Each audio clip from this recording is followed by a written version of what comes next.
The following is an exclusive presentation of WI Garden Media, the voice of Garden Talk Radio.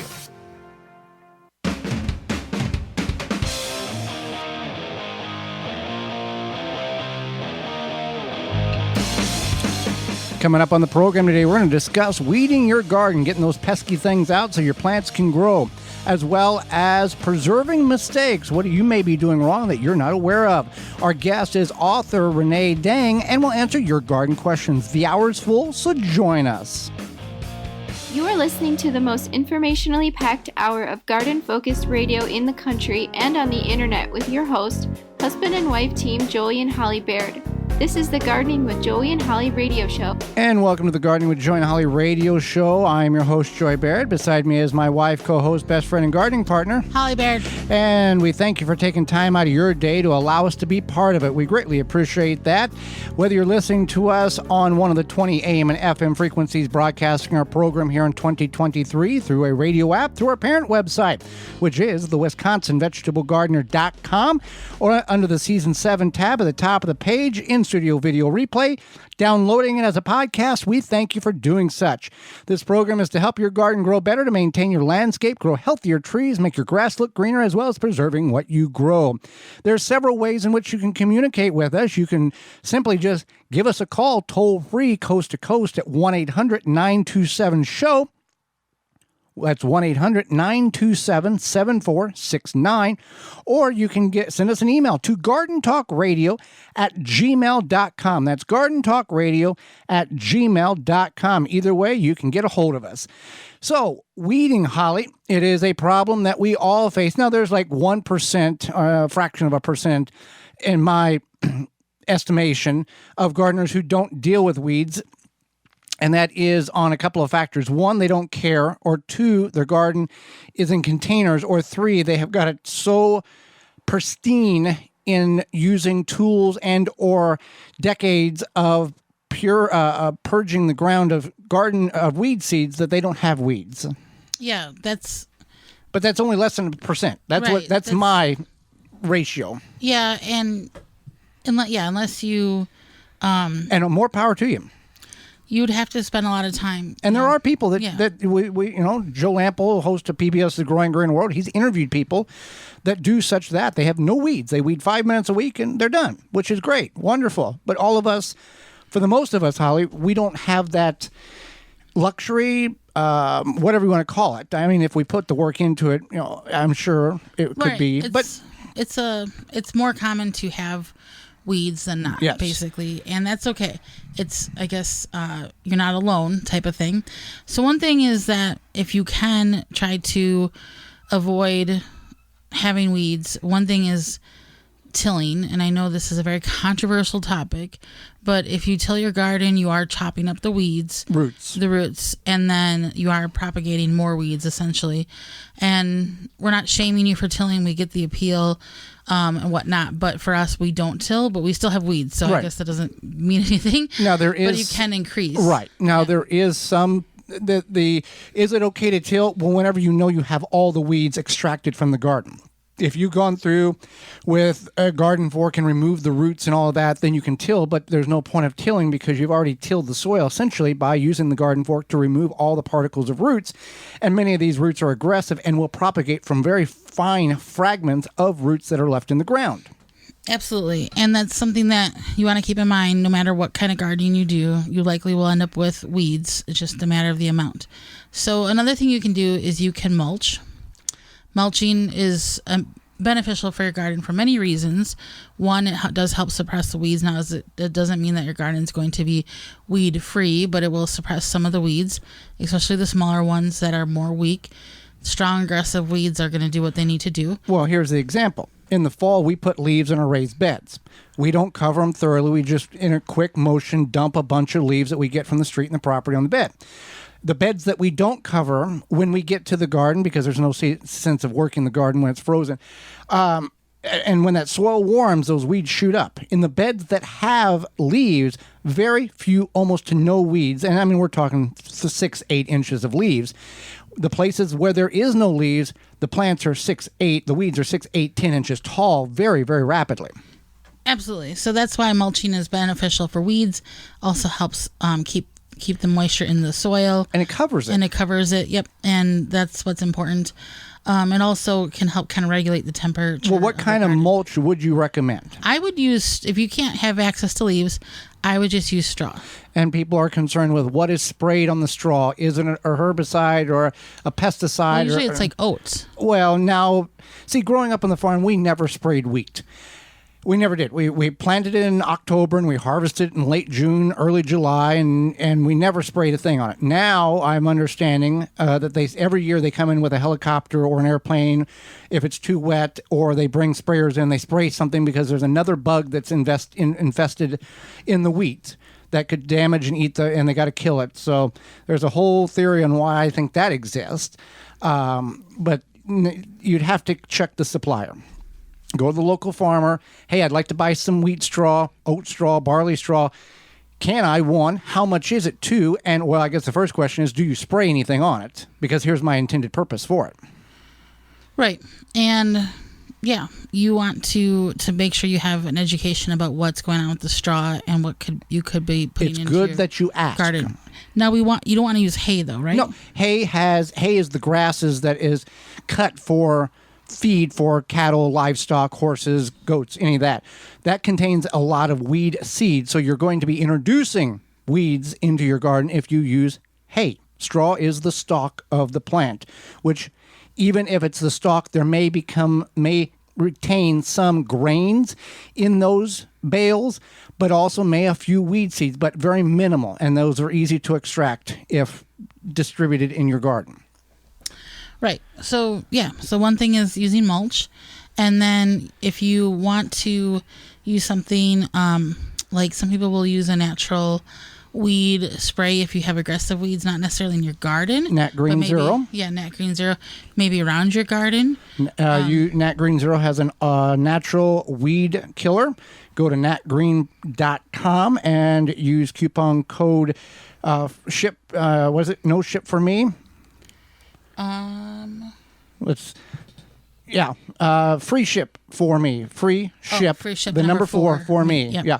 And if we run over coupon codes that you're not able to capture, our parent website, the WisconsinVegetableGardener.com, has all of them listed under the Money tab at the top of the page. Right. So then you can also spray something like Nat Green Zero, and then you want to hand weed. And the biggest thing is that if you hand weed when they're small, you usually don't have big weeds, or you have very few big weeds. Unlike us, we always like show up to the garden. It's like bam, weeds all over the place. So don't do as we do as we say, I guess. Well, we weeded. Yeah, we weeded. We weeded all the beds. Yeah. Weeds are anywhere from 1 inch to 1 foot tall. Right. And we got them all and threw them in the compost and pile. it was mostly just like grass. It was grass. Yeah. It was grass. And then if you are going to weed something like a big thistle, make sure you wear gloves. Don't hurt yourself doing that. And make sure you try to pull it out as best as possible.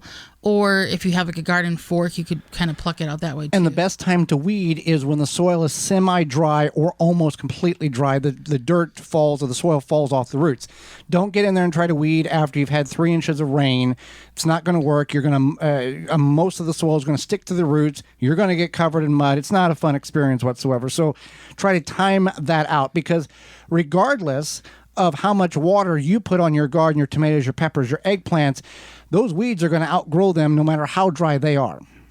The drier the soil, it doesn't matter. The weeds are very aggressive. They're going to sustain life and try to choke out what you're trying to grow. Right. Another thing you can do is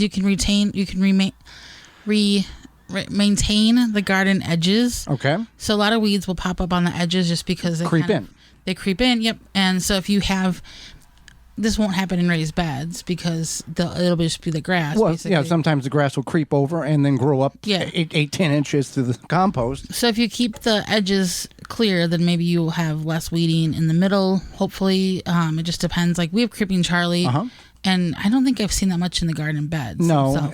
But if you have aggressive plants such as Jerusalem artichokes or raspberries or blackberries that shoot off runners and multiply multifold each year, they can come in the beds or they can go out of the beds. So that's a good problem to have because these plants, these, let's say raspberries, you're looking at about $12, $15 a plant. So if you've got 10 or 12 of them popping up on its own, let them be and enjoy that free cash flow in your garden.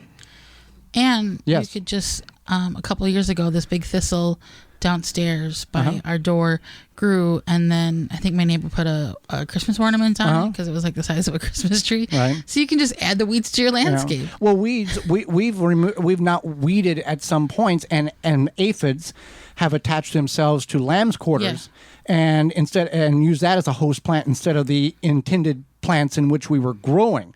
So that is also a way in which, if you're a little behind on time, or you leave some there, some bugs will attach themselves to those weeds.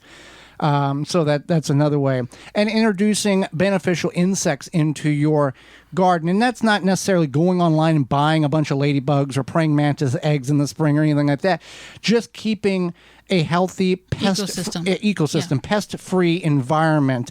And yes, you're going to have bad bugs and you're going to have good bugs. And in the perfect prairie world or in the woods, there's not gnomes growing or walking around spraying and shooting bad bugs.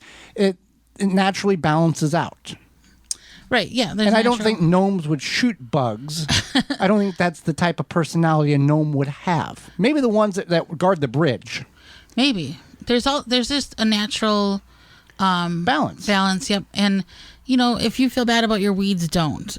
Remind yourself that everybody has weeds, and if you see your neighbor, maybe you don't think they have any weeds, I'm sure they got weeds somewhere. If they don't have weeds in their garden, they got problems in other parts of their life. They probably no. They're probably honestly spraying it with something. Well, yeah. And we talked to a gardener many years ago, and what he did, he lets the weeds grow. And then at the end of the year, he saved the seeds from the tomatoes, the eggplants, the squashes that survive, because that had a stronger gene pool in those seeds because they outgrew and outcompeted the weeds. And then he would plant them the next year to get a stronger strain naturally of the plants. Yeah. So there you go. You're like using this garden science nature ecosystem fighting things. I don't know. So well, we talked about the money tab, Holly, on our parent website, the WisconsinVegetableGardener.com, and that's where you can find the coupon code for WaltonsInc.com, where they have everything but the meat. As we're getting into butchering and hunting season and even fishing now, they have a little bit for everybody. They do have a little bit for everything. Even the vegans. Exactly. Yeah, most vegans eat potatoes. Yes. So if you want to sprinkle some of these seasonings on your potatoes, like we had some baked potatoes for dinner the other day, and you put some, what did you put on there? Some potato thing? Yeah, I forget. It's a potato mix that they have. It's really good. And they use Excalibur spices, which are the professional quality ones. So it's the good ones. Yep. And then if you go to meatgistics.com, they have a educational site to help people learn the hows and whys of meat processing. And there's a community of 15,000 users who give their opinion and guidance on meat processing issues. They have everything from meat grinders, sausage stuffers, mixers, anything but the meat. And they go from animal to edible the best way. And you can go to waltonsinc.com or meatgistics.com. At waltonsinc.com, you can use code GROW50 to save 10% off your orders of $50 or more.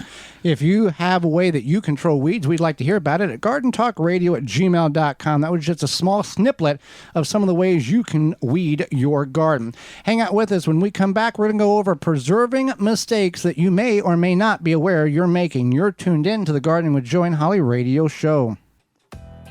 Have a garden question? Give Joey and Holly a call now or anytime 24/7. Just dial 1-800-927-SHOW. If you can't get through, leave a message and they will call you back. Call now 1-800-927-SHOW.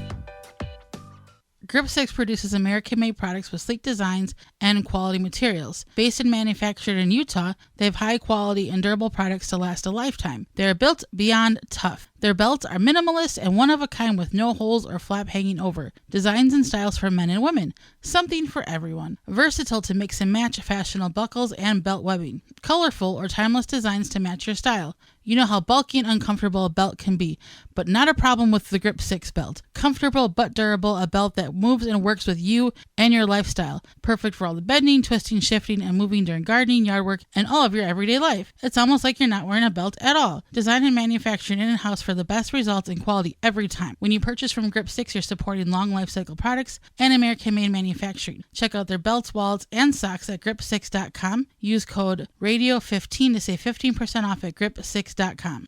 Wind River Chimes creates a symphony in any space. Chimes that are inspired by nature and designed to make the natural world even more inspiring. Music speaks to everyone. Individually handcrafted in Virginia for over 35 years and hand-tuned for an exceptional precision and lasting beauty. Because in life, the winds of change are always moving. But no matter where they carry you, Wind River Chimes will always be the inspiring harmony.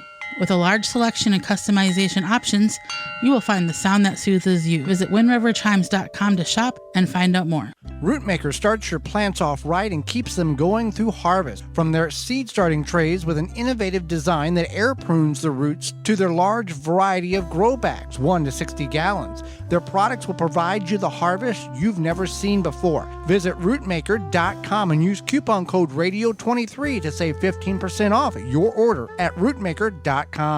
Tree hugger sprinklers are the ultimate watering device for either your newly planted or established trees and shrubs. Our sprinklers open and close around the trunk of your tree and provide 360 degrees of watering. With our adjustable valve, you can direct the water to your tree's targeted saturation zone. They come in 3 sizes, 7, 11, and 15 inches. You can purchase a tree hugger sprinkler at your local garden center, feed store, or hardware store. Go to treehuggersprinklers.com to find a retailer close to you. Or you can buy it directly from Amazon or treehuggersprinklers.com. If you're an independent nursery, garden center, hardware store, or feed store, you will want to stock this product. Contact the good people at Tree Hugger Sprinklers and they will get you set up. Your tree's best friend. TreeHuggerSprinklers.com.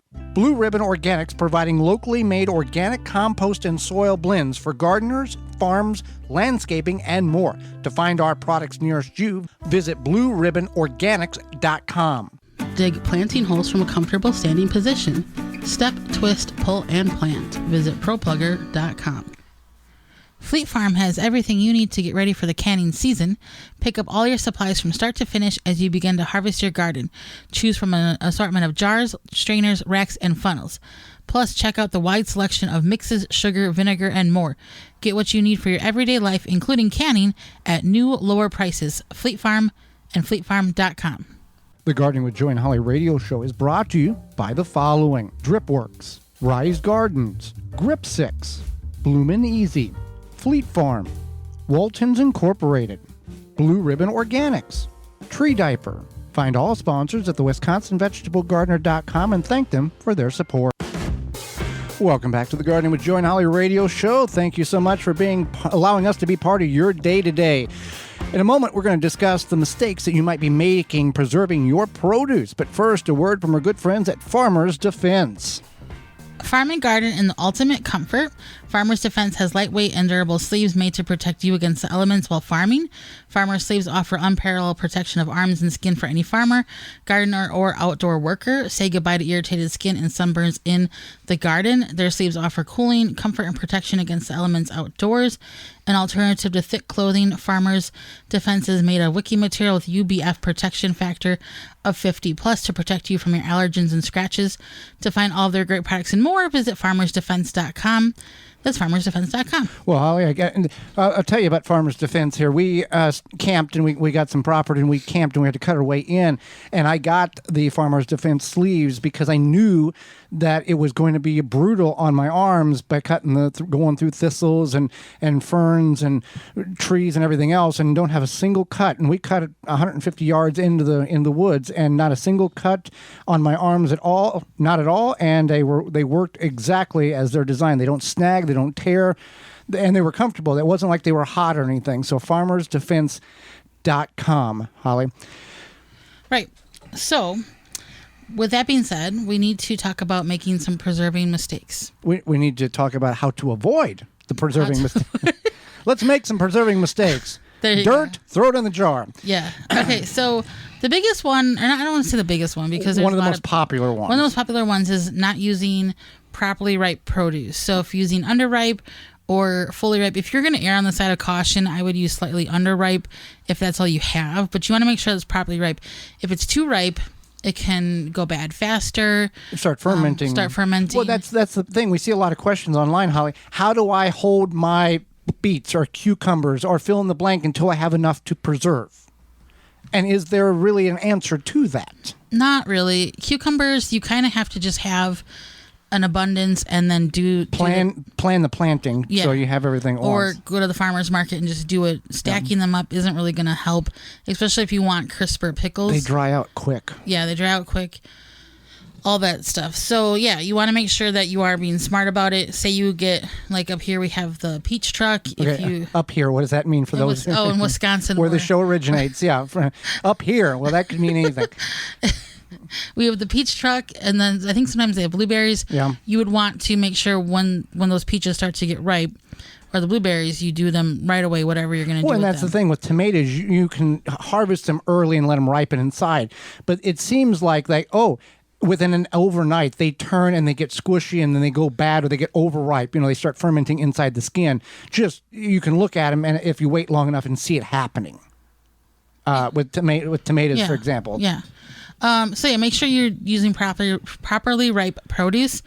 So another one is that if you are canning something, you don't want to deviate from the recipe, especially when using water bath canning.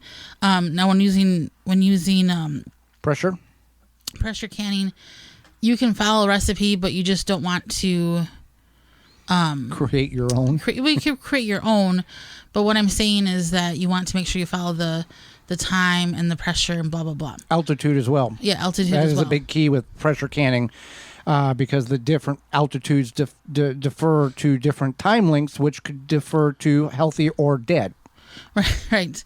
But with water bath and that's canning, not a joke. That really, it's not a joke. That's really a thing. Either way, canning is a science. So you want to keep that in mind. And you want to, when you're water bath canning, because a lot of times if you're making, say, jelly or jam, you want to follow the recipe because there's a certain order of putting things into the pot and stirring and getting to the jars. And if you overcook your jam, it could be too dense or too runny or whatever, or if you undercook it. So there's a whole science there. Same thing with pickles, cucumber pickles, if you overcook or undercook, or if you don't move swiftly through the process. But I've got this recipe that I've had for 40 years that my great-grandmother used. I'm still using it, and it still works. We're still alive. I don't know. I would probably get that looked at. Frame it, and then go to modern recipe. Right. But this is a grandma 2.0 or something. But can't you take that recipe if you have one and that you want to use that's been passed down that it's not safe? Can you not take that to a master canner and then they can alter it to the correct measurements today? Yeah, you probably could. Or you can probably find something similar. Call your local extension office to find that information. Your local university extension. So yeah, make sure you're just following the recipe. And that being said, you also want to make sure you have all the ingredients, equipment. You might think, I might have a bottle of lemon juice in the cupboard, and then from you go 2018. It might be from 2018. It might not even be there. You might have used it last minute. Your kid might have used that vinegar for a science project. Who knows? So you want to keep in mind that you do know what you have on hand, and that if you need to go to the store, go to the store. Same thing when it comes to jars. You might have wide mouth jars but no wide mouth lids, and you want to can something in wide mouth, and now you're scrambling to find the jars or find the lids or whatever in your home, and it's frustrating and it's not fun. Well, there's and doing it wrong. There's people that will take glass fill in the blank jars and the lids that came from those pasta jars or mayonnaise or whatever that are metal and reuse them as in their processing. They take the Prego can and pop the lid back on with the pickles inside of it, put in a water bath, and then it'll be fine. I'm saving money. That's very risky. Not safe, very risky. Next one here is just because it's cheap doesn't mean it's good. Right. Are you talking freezer about bags? The freezer bags? Yep. Yeah. So there's specific freezer bags. There's specific storage bags. And so if you are going to freeze something, I just buy freezer bags, and I know they're like a little bit more, but that way, if I'm going to freeze something, it doesn't matter like if it's something from the garden or if it's extra chili that we have left over that we're not going to eat, because as much as Joy and I love leftover chili, it's just two of us, and sometimes you can only eat so much chili. Right. You can only eat so much chili. And so then we have that extra on hand, which is especially good over potatoes. If you ever make a big potato, put some chili on it, makes a really good meal. But yeah, so they're like 2 to 3 times thicker than the El Cheapo ones, the store brand. And even now, we have an ice maker. We bought an ice maker for our home because our refrigerator doesn't have we're one. those people. We're not those people, but I like ice, and I work from home, right? And have for the past 3 years, and I miss the ice machine at work, so I bought an ice maker, and I started using these freezer bags, and they're okay. But since I bang the ice aggressively to get it chopped up, right, to break it, because as it makes the ice, it kind of freezes. It kind of melts together. Melts together, and you put it in the freezer, and it bonds all in a ice cube brick. You know, like when you buy a bag of ice, you got to kind of break it up. So because I do that, then I'm like realizing I'm going through these freezer bags a little bit too quickly. So I found some reusable ones. So if you are going to freeze a lot and you're like, hey, you know what, I might invest in some regular reusable ones. Not saying you can't reuse your freezer bags, but if you want them to last a while, or if you have an ice machine, you're banging the bags against the freezer, then you can get the reusable ones. Or yeah, if you just get the one standard, you don't have to play this. What was this bag, or where was this at, or we're out of this. You just get large the freezer bags regardless, and that's good to go. The cool thing about those reusable ones, the ones I bought, they can stand up. They have like this base, little base, yeah. And then there's holes, not in the bag, but in the base part. That's why they're so cheap. They cut half of it out and give it to you. But there's holes, so like you could hang it up. Like say you want to like put it on a hook so you can wash it and then hang it up to dry. Oh, you mean around the rim of the base? Yeah. Not the not in the bag. Right, the foundation of the bag, not the side walls of the bag. Yeah. Okay. I didn't know the holes were in there. I saw that they could stand up when I bought them, and then when I got them. Well, that's the thing. There's certain people that will reuse, wash and reuse bags. Now, I understand that to a certain level. There's certain things that can go in a Ziploc bag that you don't want to reuse that bag, even though it was food, chili or pasta sauce, but dry goods or something like that, green beans that you froze in the freezer. Yeah, you can reuse those bags with minimal amount of cleaning needed for that. I mean, even I've reused bags from like a peanut butter and jelly sandwich. Well, true. Yeah. Yeah. I don't clean it out. I just shove the sandwich back in there. So right. Yeah. I get that. Yeah. Not working. You talked about this moments ago. Not working quickly when it comes to canning. This is just like Swift. You don't have 3 hours to do this, or hey, I'll just do half of this and I'll go and do something. I'll come back. It's all got to be done in the same time frame. Right. That's one to, especially if you're making something like pickles, but just in general, jam, things like that. You don't want to cook your jam and then let it sit in the can later. That's not going to happen. It's not going to be good. And also, just from an energy standpoint, if you're running your stove to get the water bath canner going and up to boiling, it does take some time. So once you get that water bath canner going, you just want to do the whole thing so you don't have to go back and do it again and blah, blah, blah. And plan ahead that hey, I've probably got enough for a batch and a half because I've weighed these cucumbers or these tomatoes or whatever. And then you can do the math and figure out how much a batch and a half is, so you don't have to have that half of a batch sitting there and rotting until you get another half and make the whole thing. So you can do it all at once. And make sure that the recipe in which you're making is you have the correct jars. If the recipe says pints only, don't try to double it to make it quarts. Right. That's what I'm referring to, because people try to do that. Especially with jam. That's one of those things you want to stick with the size. And a quart of jam, that's a lot of jam. Right. It is. You want to make sure you read the entire recipe / process time. So some of these recipes, especially, I think it was like zucchini pickles or something, or relish, or Jerusalem artichoke relish. You basically make a saltwater brine with, I think, some sugar or whatever. And you let those Jerusalem artichokes that you chopped up sit and soak in that brine. For 3 hours. 3 hours. So if you're like, hey, it's 9 p.m. I'm just going to knock this out real quick before I go to bed. Then I'll just clean the entire kitchen. First of all, you're not knocking anything out quick. This is a process. Right. you are making a mistake, my friend. So what you want to do is just make sure that you read the recipe, the entire thing. Make sure you have all the ingredients. Make sure that you know what you're getting yourself into before you're like, I'm just going to wing it. I would not recommend winging, even if you are freezing something, because a lot of times if you're freezing something and you're trying to like parboil it or blanch it, then you want to make sure that you have enough ice on hand for an ice water bath. You want to make sure that you have your freezer bags ready. You might think that you have quart bags, but you only have gallon bags, or I don't think they make half-gallon bags. Maybe they do. But whatever, even if you are taking your root crops directly from the garden, putting them in a bag and putting them in the fridge, make sure you got room in your fridge. I don't know.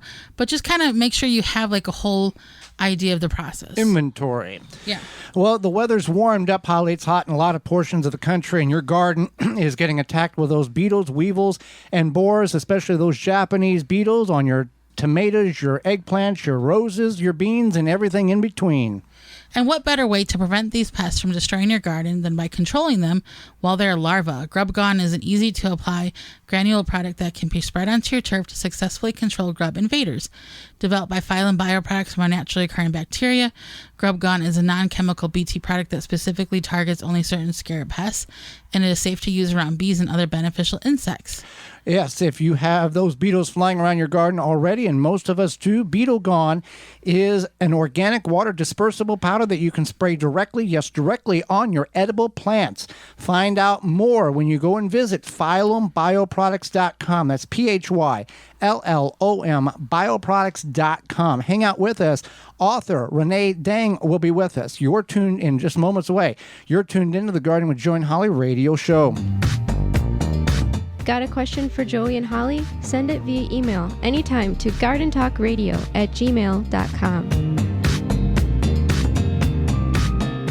Mantis tillers, the premium long-lasting gas-powered tillers, are the perfect solution for any garden. This Mantis machine is available with 2 or 4 cycle engines with a 19-inch or 16-inch tilling width. Your DIY companion in your garden and your lawn converts easily for edging, aerating, and more with optional attachments. Find details at mantis.com. A non-selective herbicide that is USDA certified? Yep, No More Weeds by Naturally Green Products, the same great company that brings you No More Bugs. No More Weeds kills weeds with no harsh chemicals and no glyphosate. No More Weeds is a commercial-grade vinegar base with a proprietary sticking agent. Great around pools, decks, patios, and more. Visit natgreenproducts.com. Free shipping on orders over $50 using code FREESHIP4ME. Chapin has the tools for planting your garden and keeping it growing all season long. Whether your garden is big or small, Chapin has sprayers and spreaders for fertilizing, weed, and pest control, watering, and seeding. You can find Chapin products at your local hardware store, big box retailer.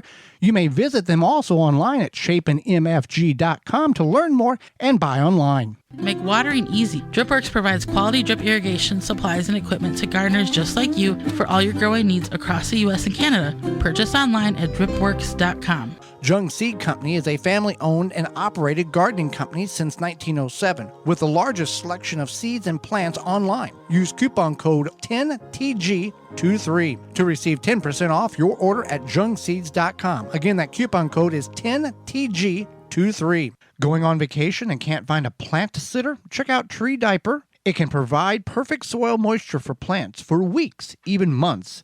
Use coupon code GARDEN15 to save 15% off at treediaper.com. Aqua-Mart.com has everything you need for eye-pleasing outdoor water features on your property. For over 25 years, we've been creating and field testing beautiful water features in order to provide you with the most reliable products and best value in the industry. From easy-to-install pond and water-filled kits to pumps, fish food, and more, you'll find everything you need to install and maintain a naturally balanced water feature in your yard. Make your backyard a true oasis and maintain it well. Visit aqua-mart.com to shop for all your needs. The Gardening with Joy and Holly radio show is brought to you by the following: Chapin Manufacturing Incorporated, Aqua-Mart, Soil Savvy, Wind River Chimes, Wisconsin Greenhouse Company, Pro Plugger, Deer Defeat, Dripping Springs Oyas, Phylum Bioproducts. Find all sponsors at the WisconsinVegetableGardener.com and thank them for their support.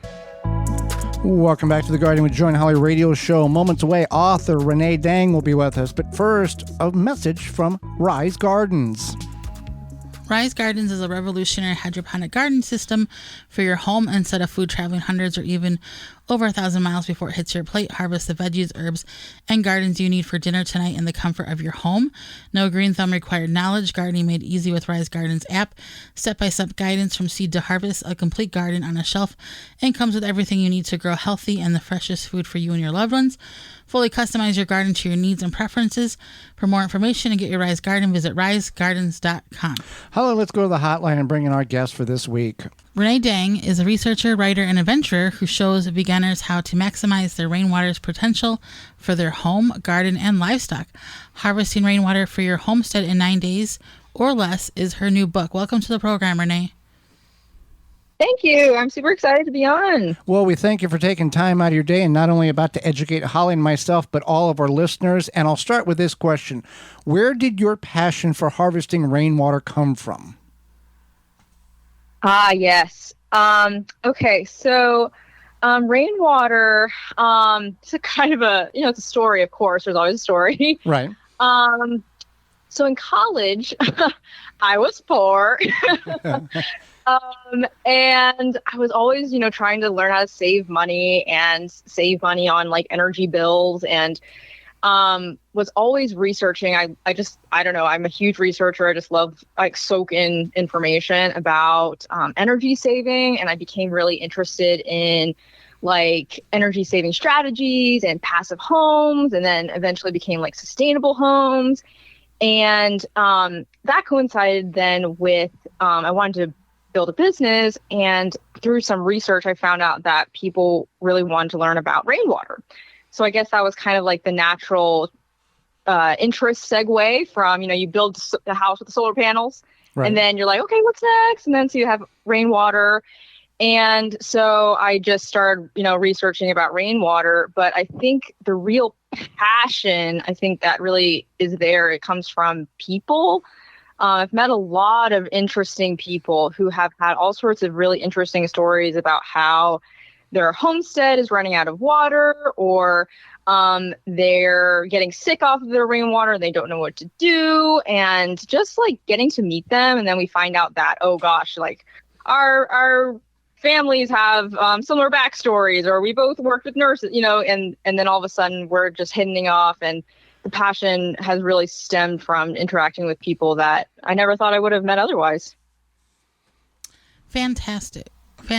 So what are some rainwater harvesting myths? So for example, maybe aside from those myths, but if any suggestions for people with HOAs or areas that's not necessarily legal to harvest rainwater. Yes. You know what's funny? And I'll say a lot of funny things because, people ask me, so what do you do? Meet people, what do you do? And I say, well, I wrote a book about rainwater. And usually the first thing that comes out of their mouths is, well, did you know that it's illegal to harvest rainwater in these states? And my first thing to say is it's actually not illegal to harvest rainwater in any state.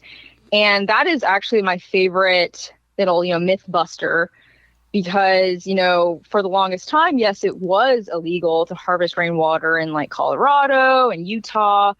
But now it's not illegal to harvest rainwater in any state.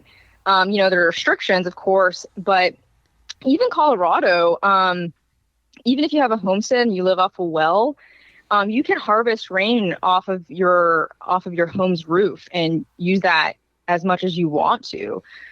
So it's changing rapidly. And I think that, with the West and water issues, I guess, I live in Atlanta, Georgia, so we have a lot of rain here, almost too much sometimes. But from the conversations I've had, it can be challenging out there, and it's changing so rapidly. You can harvest, you can harvest quite a bit of rainwater now.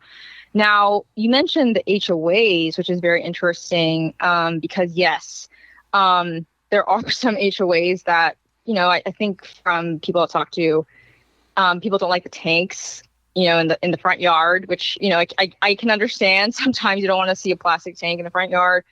But an interesting tidbit is that there are some states like Texas where it's actually on a state level, it's illegal for an HOA to prohibit you from saying you can't harvest rainwater here. Like on a state level, an HOA can't tell you to not harvest rainwater. You're allowed to harvest rainwater in Texas, no matter what, apparently. So I find it interesting that there's a lot of talk going around, the nosy neighbors peering their nose above the hedge and saying you can't do this and you can't do that. But I think the best advice is to just go to the EPA's website and find out for yourself exactly what your state and then maybe your municipality's website, what those rules are, and then you'll know for certain. So yeah. So maybe if you have an HOA, you have to like have your rainwater harvesting match the color of your front door or something, and then it's okay. Yeah. Yeah, some things like that. And I think, for some HOAs that don't allow tanks at all, earthworks, obviously a great option. If you just have like a garden or something, just go ahead and like create those little trenches and swales and put the rocks in and use that rainwater as much as you can. Rain chains aren't usually a big deal. But yeah, sometimes people also don't mind like the steel tanks because they're pretty. Right. But yeah, I've heard of that too. Well, tell us about your book, Harvesting Rainwater from Your Homestead for Your Homestead in 9 Days or Less, and what's in there that would be intriguing to all of us.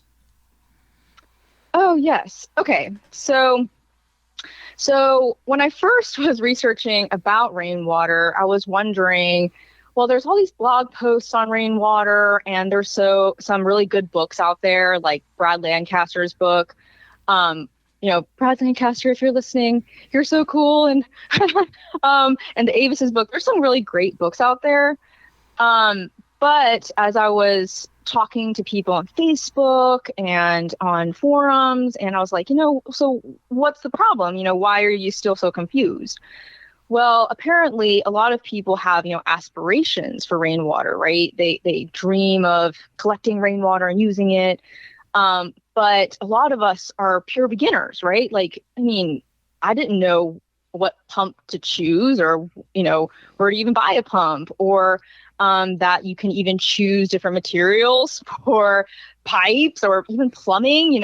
Plumbing was like a whole thing when I had to figure out how to communicate to a reader what a rainwater harvesting system looked like. So what's really, I think, unique about the book that I wrote was that it's really for beginners to rainwater harvesting. If you really have questions and you really want to go from aspiration to actualization, this book will guide you in 7 steps. I call it the quick rain blueprint. It's just it's a funny thing I made up, but I think it's really cool, and it's 7 steps to get you from figuring out what your constraints are from like a state level and municipality level, which you said, how can it apply to all of us? Well, those things do apply to everybody. And not only that, but figuring out how to not overspend. So a lot of people have questions on like, well, I see these really pretty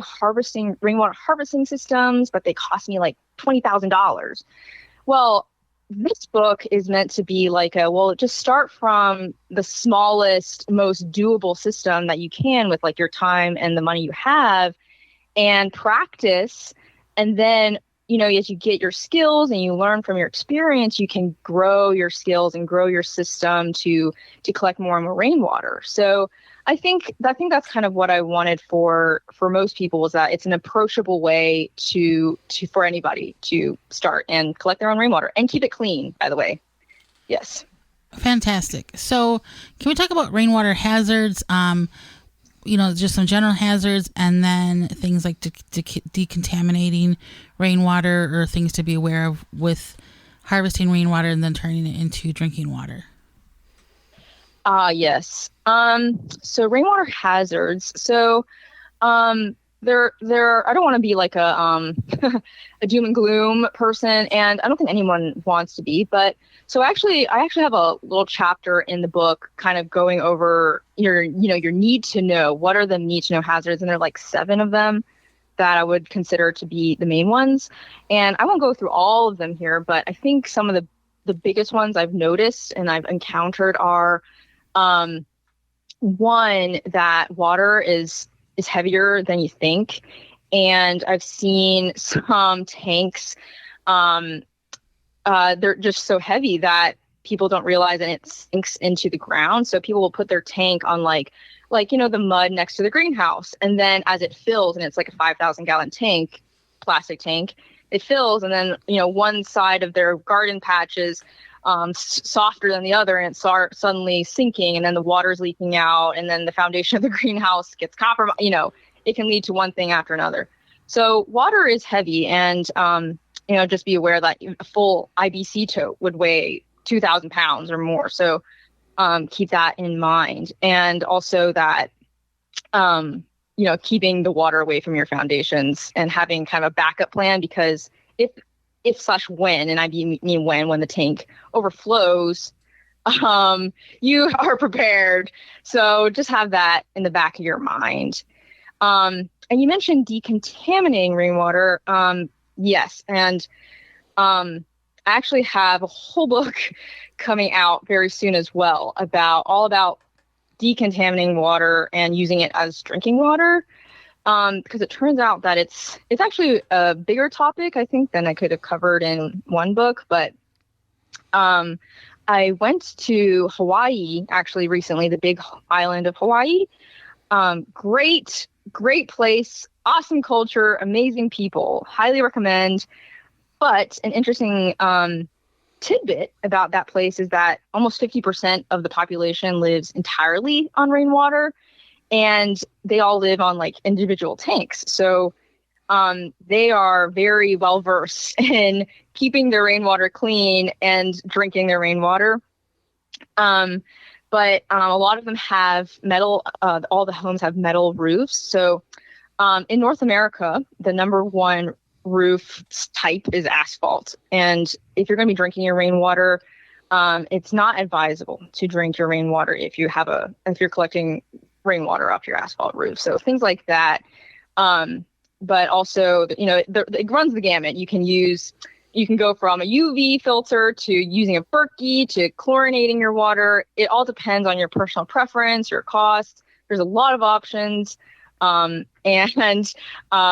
It does suit individual taste, but check out book number 2 when it comes out. Well, we're talking about Hawaii and they living off tanks of water. Forget about a 20-minute shower. You are very keen on how much water is being consumed in that house because it rains a lot out there, but you got to know how much, and luxury of long showers is not really a thing. Yes. Yeah, definitely. I found it very interesting. It was it's almost like a totally different mindset, because you also have to be aware of how clean is my water? Because if you're like you said, your 20-minute shower, if your water isn't very clean, you could be inhaling or breathing in, bugs. And I've heard that you can get stomach aches just from if your water isn't clean enough. So you have to be totally cognizant. It's like I live in Atlanta, and I live off of municipal water. I never think about my water, but out there, most of human civilization, right, had to think about how much water they had or how clean it was. So it is an important skill to have. Well, let's talk about before we let you go. What about algae in rainwater in rain barrels? Is too much bad? Is any bad? What's the rule on that about algae in your rainwater? Yeah. Okay, algae. So I have not heard of any specific metric saying this amount of particular algae is bad, and I don't know for certain if a type of algae is more toxic than another. I'm sure there's certain strains there are, but I haven't done the research on it yet. But I think algae is more of a nuisance than it is like a toxin in itself. However, in Hawaii, for example, or any tropical area, or Florida has a lot of rain tanks too. Algae is a food source. And so you're going to get snails, which lead to frogs, which lead to rats, and then they can die in your tank. And then you have a whole contamination situation in your hands. And so keeping just algae out of the tank is on a little bit by little bit basis is better than having to then go ahead and empty the whole tank out because a rat died in it and you have to bleach the whole thing. So it also clogs your filters, can clog your pipes. So I think in general, it's probably just better to keep the whole tank clean while also not having to worry about what could be growing in your tank, because it is a food source. Well, an algae is fed by light, so if you have a translucent barrel, that has more of a That's right. more susceptible to algae developing there than a dark tank. Exactly. And some tanks will be sold, quote unquote, as it'll be painted, and so they'll say it doesn't let light in, but then you put it up next to the sun and you see it's actually translucent. So you have to be cognizant of it and paint it if you do see the sun coming through. So just be wary of that. Well, Renee, we've really enjoyed having you on the program. How can people find out more about you? Yes, I just launched my website, reneedang.com, RENEEDANG.com. And that's a great place to find me. I'm also on Instagram at author Renee Dang. I also have a Facebook group, Harvesting Rainwater for Your Homestead. And we have awesome people from all over the world sharing and asking questions. And it's a great place to commune and to collaborate. Well, Renee, ReneeDang.com is the best. We greatly appreciate the time you've offered us, Renee, and the information and the education about rainwater that many of us probably knew, but knew wrongly. So we appreciate your time and your information. Yeah, sure. I can't wait to continue the chat. If anybody wants to chat or even propose an argument to what I had to say, can't wait. Absolutely. Well, thank you very much for your time. Thank you, Joey. Thank you, Holly. Absolutely. And when we come back, it's Your Garden Questions, Our Garden Answers. You're tuned into the Gardening with Joey and Holly radio show. Got a question for Joey and Holly? Send it via email anytime to gardentalkradio@gmail.com. Deer Defeat is an all-natural based animal repellent to keep deer and rabbits away from your valuable plants that is odorless after 30 minutes and dries clear. It creates a continuous, invisible shield to protect your plants. Works for 30 days through rain, snow, and freeze. Will not clog your sprayer. Apply to your property without environmental damage. You can spray directly onto your plants up to flowering, then apply around your plants to continue protection. No need to reapply. Money back guarantee. To purchase, go to deerdefeat.com and use coupon code RADIO to save 10% off your order. You put a lot of time and energy in your garden, but without a rescue Japanese beetle trap, you can kiss that hard work goodbye.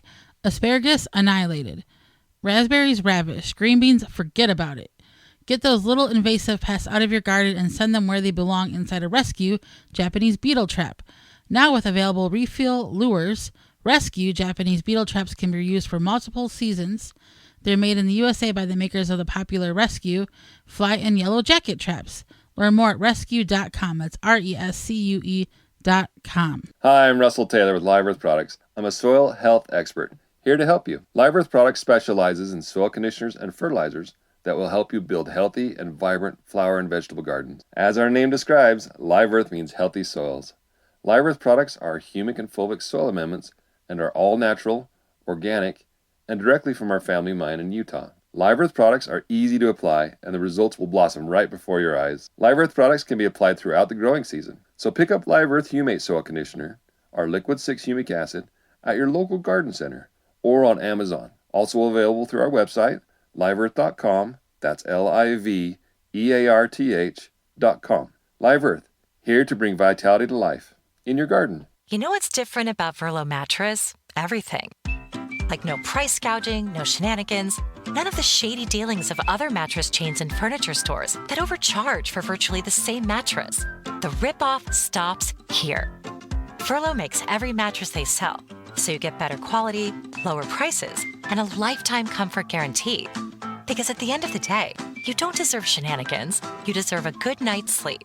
Wake up, sleep better. Verlo.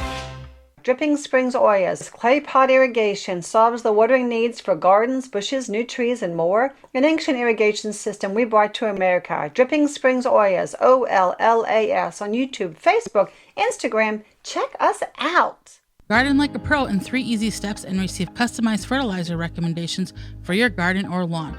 Soil Savvy helps you determine what nutrients your plants need to thrive. Never again over-apply nutrients they don't need. A patented process that makes you a smart gardener. To get your soil test kit, go to mysoilsavvy.com. The Gardening with Joy and Holly radio show is brought to you by the following: Happy Leaf LED, Root Maker, Jung Seeds, Tree Hugger Sprinklers, Verlo Mattresses, Farmer's Defense, Pomona Universal Pectin, Natural Green Products, Mantis Tillers. Find all sponsors at the WisconsinVegetableGardener.com and thank them for their support. Welcome back to the Gardening with Joy and Holly radio show. Thank you for being with us today. It's time for your questions, our answers to the top of the hour. If you've got a question, we've got an answer. You can do that by giving us a call at 1-800-927-SHOW. That's 1-800-927-7469. If we can't get you on before the top of the hour, leave a message. We'll call you back with an answer. Or you can send us an email anytime, and you can call anytime. You can send us an email anytime to gardentalkradio@gmail.com. That's gardentalkradio@gmail.com. So, yes, we have a question here. It's sponsored by Fleet Farm and fleetfarm.com. Correct. What is the best way to know when to harvest onions and potatoes so they are as large as possible? Well, on onions, when the top crimps over on the base right above the bulb, the time to harvest is now. They're not going to get any bigger.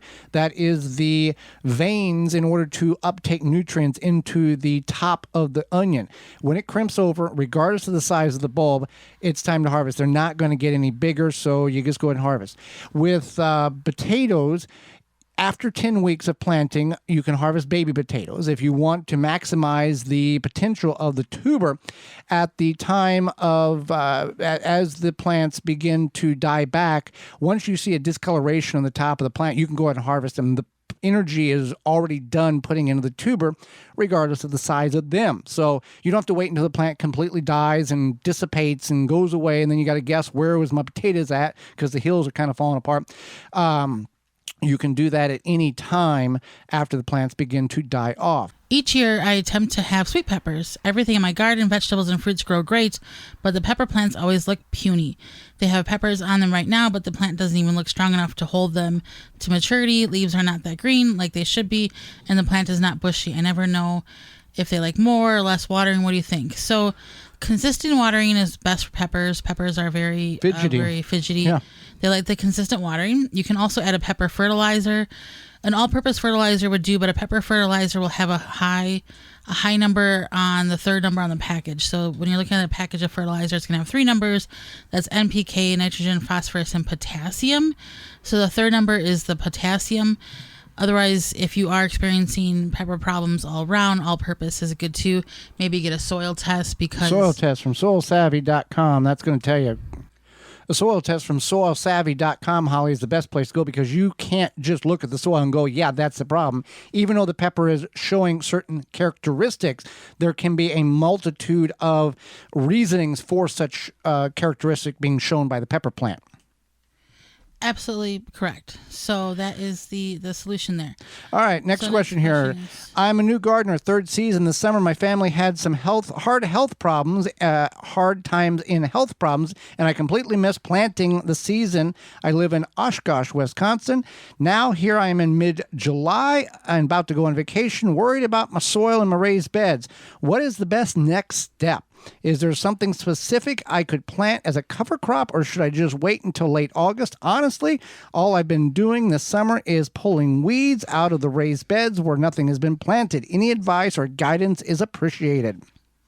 Yeah, so we appreciate the email and the question always. If you are going to plant a fall crop in August, buckwheat is a fast-growing cover crop. It can grow 2 to 3 feet within 4 weeks, and there's no shame in waiting until late August also. Just to add on to this isn't quite the question. If you are thinking about growing something that is edible, I don't really know what buckwheat is. Buckwheat is just grain. It's a grain. Just grain. Yeah.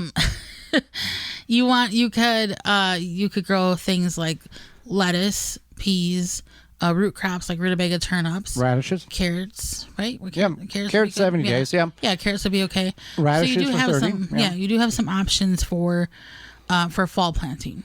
All right, Holly. I was wondering, how do you get rid of cucumber beetles? I used neem oil, but they aren't going away. Sure. So neem oil does not kill insects right away. Unfortunately, it interferes with their hormones, and it messes with it. It gets the eggs. It doesn't get the adult insects. So you want to keep that in mind. It's not a large caliber firearm might be appropriate. I don't think you need to shoot bugs. Oh my goodness. They have guns that shoot salt at flies. Okay, so. All right. So anyway, that's a salt gun. Yes, that's right. So the oil does work eventually, but it doesn't take care of the problem like immediately. And so that's something to keep in mind. You're trying to disrupt the reproductive cycle here. Yeah. You can also use a row net over the cucumbers. It's not going to be perfect, but it is an option. You can spread diatomaceous earth around the base of the plants. Or sometimes people spread coffee grounds because it smothers out those beetles and their larvae. Well, if you're going to do the cover on your row, don't do it now. If you've already got them, don't do it. That's something that as soon as you plant the crop next year, then you put the cover over top of it to prevent any potential infestation of the bugs. Well, Holly, that will wrap it up. We're out of time, and we thank you for yours. Miss any portion of the program, send us an email to gardentalkradio@gmail.com, and we will send you a link to the program. You can also find out past programs and the coupon codes at our parent website, which is the Wisconsin Vegetable Gardener. .com at the top of the page, radio season 7 tab and the money tab. Tune in next week to the program where we'll be talking about the power of fall leaves as well as storing your harvest. Our guest is author Mary Kate McHackey and will answer your garden questions. So until next week, for Holly Baird, I'm Joy Baird, and we will see you in the garden.